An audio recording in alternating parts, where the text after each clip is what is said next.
Good morning everyone, कैसे हैं बहुत सब लोग? बढ़िया। अच्छा यार, आज हम लोग जो है ना नॉन कंडक्टिंग स्फीयर का जो है इलेक्ट्रिक फील्ड को देखेंगे, ठीक है। तो आज का टॉपिक है हमारा electric field due to charge non conducting sphere. देखो, जो सॉलिड स्फीयर होते हैं ना बॉस, वो दो तरह के होते हैं। एक होते हैं कंडक्टिंग और एक होता है बॉस नॉन कंडक्टिंग। बढ़िया। तो जो कंडक्टिंग होते हैं उसमें क्या होता है कि जो चार्ज है, अगर जैसे मान लीजिए कि हम इनसाइड कोई चार्ज देते हैं, पॉजिटिव चार्ज, जैसे यहीं पे मान लेते हैं कि यहाँ पे जो है ना पॉजिटिव चार्ज है इनसाइड। बढ़िया, ठीक है बॉस, ये पॉजिटिव चार्ज है इनसाइड।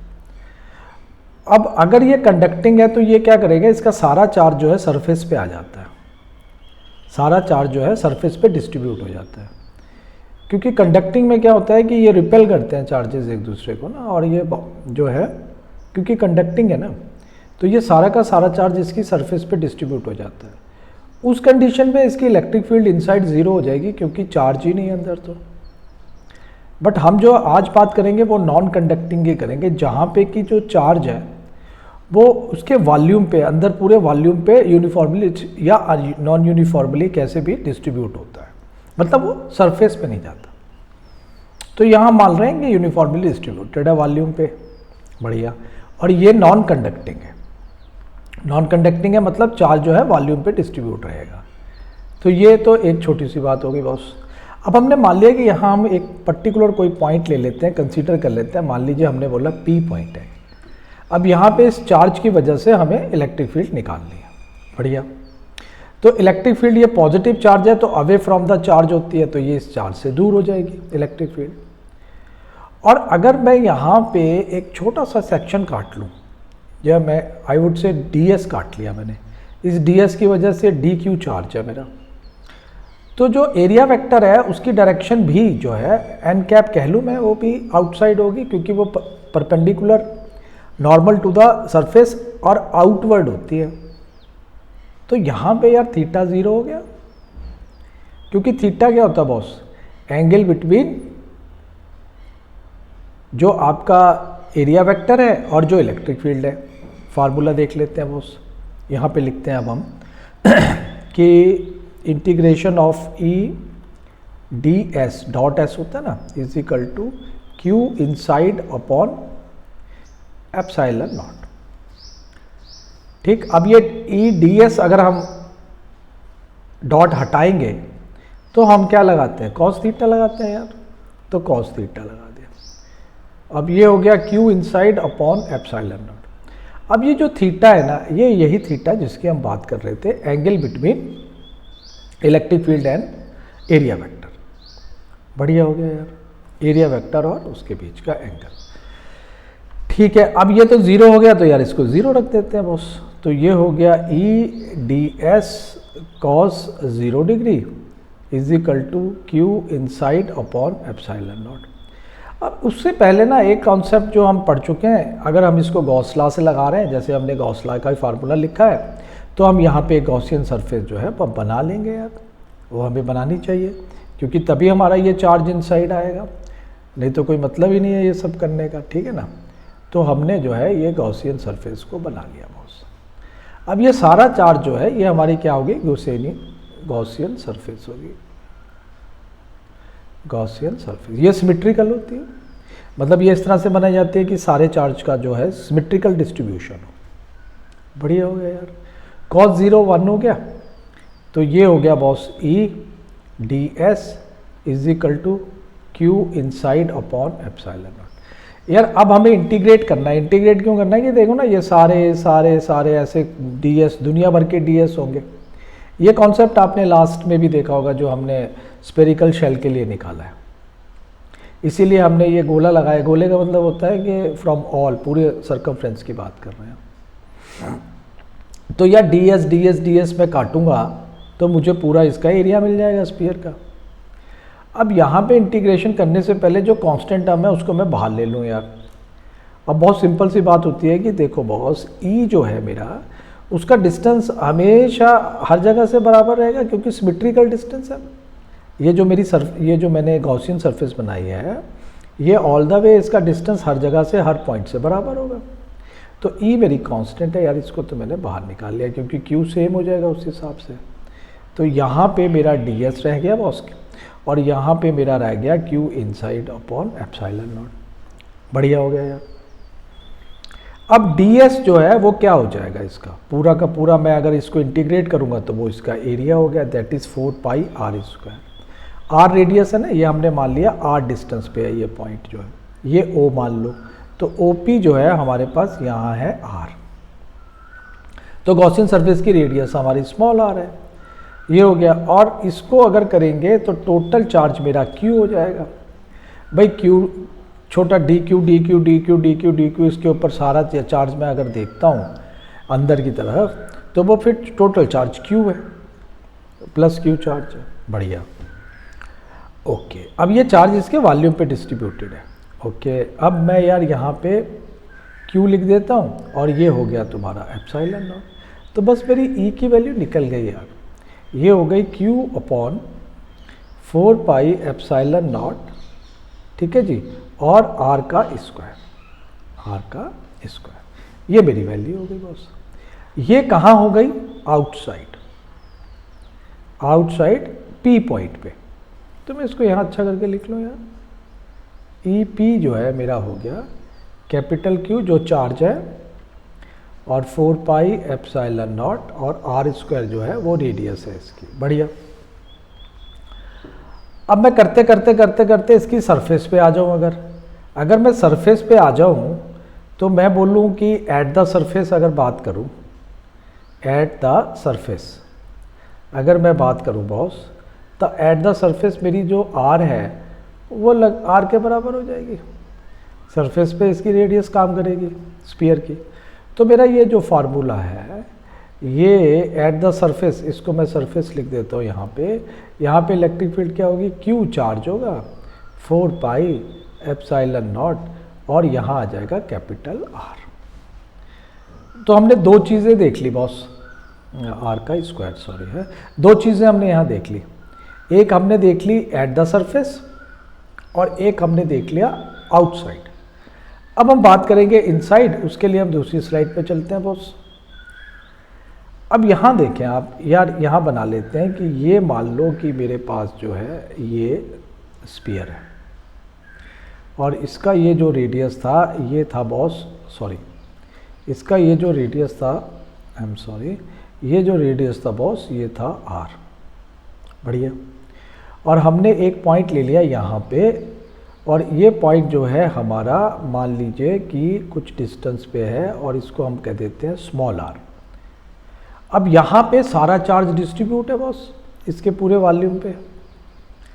अब जब मैं इसकी गॉसियन सरफेस बनाऊंगा, ये मैंने इसकी गॉसियन सरफेस बना दी, ये जो गॉसियन सरफेस बनी ये R रेडियस की बनी, तो इसके अंदर भी चार्ज होगा। तो अब मुझे जो चार्ज कंसीडर करना है वो हम इनसाइड चार्ज कंसीडर करते हैं। तो जो मुझे चार्ज कंसीडर करना है इनसाइड, वो मैं स्मॉल r रेडियस के स्फीयर का चार्ज लूँगा केवल। क्लियर है यार? आप यहाँ एक बात समझो कि जो Q इनसाइड है पूरे के लिए जो Q इनसाइड है वो मेरे पास है कैपिटल Q, और वो पूरे वॉल्यूम पे फैला हुआ है 4/3 पाई r क्यूब। R रेडियस है इस पूरे स्फीयर की। अब अगर Q इतने पे डिस्ट्रीब्यूट है तो 4/3 पाई r क्यूब पे कितना डिस्ट्रीब्यूट होगा, इसको मैं इससे मल्टीप्लाई कर दूंगा यार। सिंपल है, सिंपल कॉन्सेप्ट है, ठीक है ना। नॉन कंडक्टिंग सॉलिड स्फीयर है ये। तो जो इस रेडियस के ये जो गॉसियन सरफेस मैंने बनाई है, इस पे कितना चार्ज होगा? अगर पूरे पे Q/4/3 pi capital R cube है तो छोटे पे इतना होगा, मल्टीप्लाई विथ दैट। जैसे Q पे इतना है तो 4/3 पाई R क्यूब पे Q है तो 4/3 पाई स्मॉल r क्यूब पे कितना होगा, इनटू। ठीक है ना, ये छोटी सी बात है यार, आप समझ गए होंगे। तो यार 4/3 से 4/3 काट दो यार। तो मेरा Q इनसाइड जो है इस केस में इस केस में आ जाएगा Q R cube upon capital R cube, ये हो जाएगा बॉस मेरा चार्ज। ठीक है जी, ये चीज़ होगी मेरी, क्योंकि यहाँ ना एक्चुअली मैं वॉल्यूम चार्ज डेंसिटी अगर क्लियर करूँ ना, तो वॉल्यूम चार्ज डेंसिटी होगी मेरी पर यूनिट वॉल्यूम में कितना चार्ज है, तो 4/3 पाई आर क्यूब चार्ज है। ये वॉल्यूम में, इस वॉल्यूम में कितना चार्ज है, क्यू चार्ज है। ये मेरी क्या होगी, volume charge density, volume charge density. तो अगर ये मेरी चार्ज डेंसिटी है कि क्यू चार्ज में, इस वॉल्यूम में क्यू चार्ज डिस्ट्रीब्यूटेड है, तो वो छोटे वाले में कितना होगा, इनटू दैट वन। वही चीज़ हमने निकाल लिया बॉस। तो ये आ गया मेरा इनसाइड चार्ज का फार्मूला। बढ़िया। अब मैं इसकी वैल्यू को याद रख देता हूँ। तो मेरा फार्मूला जो है पहले वाला वो है E.ds is equal to Q inside upon epsilon naught. बढ़िया। यहाँ पे E का वही कॉन्सेप्ट है जो पीछे है, क्योंकि सिमेट्रिकल होगा, सब जगह से डिस्टेंस बराबर होगा, चार्ज सिमेट्रिकल डिस्ट्रीब्यूटेड होगा, तो E कांस्टेंट होगी। इसको मैंने बाहर निकाल लिया। ये हो गया मेरा ds is equal to Q inside upon epsilon naught. बढ़िया हो गया यार। अब ds क्या हो जाएगा मेरा, इसका एरिया हो जाएगा। एरिया अब किसका होगा, छोटे वाले का ना, क्योंकि अंदर है चार्ज, तो 4 पाई आर स्क्वायर ले लिया मैंने, इज इक्वल टू ये हो जाएगा। अब क्यू इनसाइड चार्ज मैंने ये निकाला हुआ यार, ये वैल्यू उठा के यहाँ डाल दो बॉस। तो ये हो जाएगी मेरी Q R cube upon capital R cube, और एप्सिलॉन नॉट तो यहाँ है वो मैंने रख दिया। अब मेरी जो E का फार्मूला यहाँ पे आया बॉस, वो आ गया E is equal to capital Q upon 4 pi epsilon naught R cube,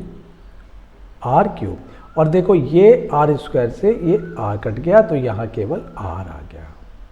तो अब यहाँ देखें आप भी, मेरा जो आउटसाइड वाला फार्मूला था वो आ रहा था, देखें आप आउटसाइड पे अगर आप जाएंगे, यहाँ सबसे पहले जो हमने निकाला वो आ गया हमारे पास Q upon 4 pi epsilon naught R square. जो हमारा सरफेस पे हमने निकाला उसमें हम r को r के बराबर रखेंगे, तो Q upon 4 pi epsilon not capital R square. और जो हमारा इनसाइड होगा, अब इनसाइड इलेक्ट्रिक फील्ड ज़ीरो नहीं होगी, स्फेरिकल शेल में ज़ीरो होती थी क्योंकि कोई चार्ज नहीं होता था। कंडक्टिंग सॉलिड स्फीयर होगा तो वहाँ पे भी इलेक्ट्रिक फील्ड ज़ीरो होगी, क्योंकि वहाँ पे सारा चार्ज सरफेस पे चला जाता है। वो अब नेक्स्ट वीडियो में देखेंगे। ओके, ये इनसाइड हो गया बॉस अपने पास, ये निकाल के आया Q small r upon 4 pi epsilon not r का क्यूब। अब यहाँ पे एक चीज़ देखने का है कि E डायरेक्टली प्रोपोर्शनल होती है R से, तो जैसे जैसे हम सेंटर से सरफेस की तरफ जाएंगे ये इलेक्ट्रिक फील्ड बढ़ती जाएगी। ठीक है बॉस। तो यार हम एक ग्राफ ड्रा कर लें क्या इसका, तो ग्राफ ड्रा कर लेते हैं, यहाँ पे कर लेते हैं बॉस। तो ग्राफ जो है ये हमने वर्टिकल और ये हमने R ले लिया यहाँ पे। अब हम अगर सेंटर की बात करेंगे तो मैंने बताया आपको, देखो यहाँ पे E directly proportional to R follow होगा, और ये सेंटर, ये आ गया आप सरफेस पे आ गए बॉस, ये सेंटर है, सेंटर से आप सरफेस पे आ गए। यहाँ पे सबसे ज़्यादा इलेक्ट्रिक फील्ड है, that is 1/4 pi epsilon naught Q upon R square. और यहाँ से ये E directly proportional to 1/r square के फॉर्म में रिड्यूस होती जाएगी, ऐसे चली जाएगी। E directly proportional 1/r square, अगर ये R है तो ठीक है ना। तो इस तरह से आप जो है, क्योंकि आउटसाइड आप यहाँ देखेंगे E 1/r स्क्वायर के डायरेक्टली प्रोपोर्शनल है। तो इतनी सी बात है बॉस, ये सारी चीज़ें हैं, ये ग्राफ व्राफ पूछ लिया जाता है। यहाँ पे हम इसको लिख सकते हैं E directly proportional to R है। मैक्सिमम कहाँ होगी, सरफेस से होगी, जैसे दूर जाएंगे 1/r स्क्वायर के रेशियो में कम होती जाएगी। तो इस तरह का शेप आ जाएगा आपका। क्लियर हो गया बॉस। तो ये हो गया। तो इस तरह से आप जो हैं इसको कर सकते हैं। ये हो गया हमारा आउटसाइड, इनसाइड और सरफेस। तो ये सारी चीज़ें हमने यहाँ पे निकालने बॉस। तो ये आपको ये इम्पॉर्टेंट है यार, डेरिवेशन जो है, तो ये दिमाग पे रखना है। अच्छा, जो ग्राफ मैंने बनाया उसको मैं यहाँ पे रिपीट करता हूँ। उसमें थोड़ा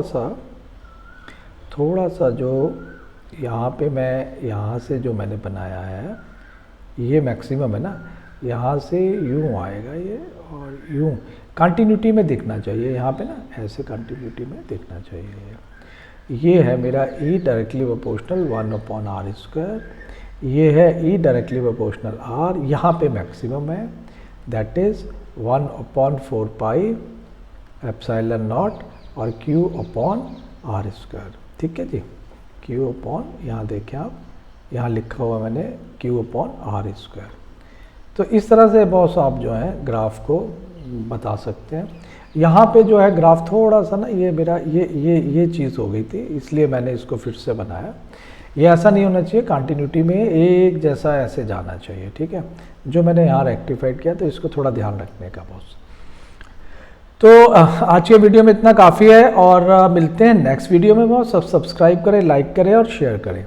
ओके डियर, गुड बाय।